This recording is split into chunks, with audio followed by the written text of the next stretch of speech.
భూమికి ఎండలు బాగా తగులుతున్నాయా? సమ్మర్ స్టార్ట్ కాకముందే మా మీద సమరం ఏంటి? కనికరం లేకుండా కన్నర చేస్తున్నారు.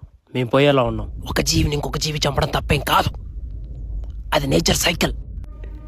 నేను రావడమే తప్పైతే దేవుడు ఎందుకు సమ్మర్లో ఎండల్ని, వింటర్లో మంచుని, రైనీలో వర్షాల్ని ఎందుకు సృష్టించాడు? కానీ ఆ సీజన్లో మీ అంత తొందరగా రావట్లేదు, జనాలతో ఆడుకోవట్లేదు. డిఫారెస్టేషన్.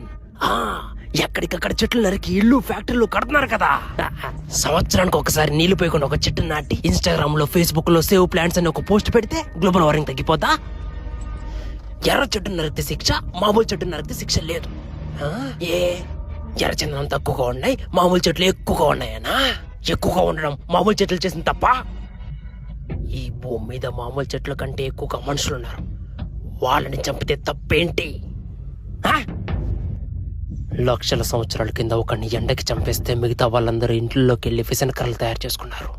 ఇంకాస్త వేడి పెంచితే ఫ్యాన్లు తెచ్చుకున్నారు, ఇంకాస్త హీట్ పెంచితే కూలర్లు తెచ్చుకున్నారు, ఇంకాస్త వేడి పెంచితే ఒకరికొకరు ప్లాన్లు వేసుకుని చెట్లు కొట్టేసి ఫ్యాక్టరీలు లాంటి లగ్జరియస్ గా ఏసీలు తెచ్చుకొని బతుకుతున్నారు.